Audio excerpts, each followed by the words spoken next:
Hey everyone, welcome to my channel. And if you love tech unboxings and simple tips, you are in the right place. So, if you are getting the message due to local regulations, this content is restricted on X, then don't worry. In today's video, I'll show you the complete and working solutions to fix this problem step by step and reasons also. So, firstly, let's understand why this problem happens. So, this error usually content is restricted in your country due to local laws. Your sensitive content settings are turned off. Your reason or date of birth settings are limited access, or there may be a temporary app glitch or outdated version. Now, let's firstly enable sensitive content. For this, open the app, go to the settings and privacy, tap on privacy and safety. Now select content you see, enable the option display media that may contain sensitive content, and after that go back and refresh the app. Now check country and region. For this, go to your account information, then check your country settings, make sure it matches your actual location.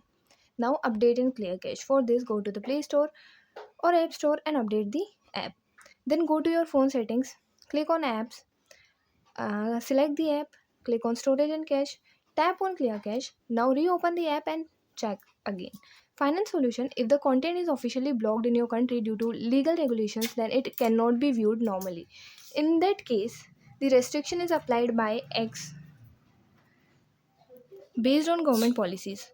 Most of the time, enabling sensitive content settings fixes the issue instantly. And yeah, that's it. If you find the information given in the video helpful, please like the video, subscribe to the channel, and press the bell icon for more updates. Thank you.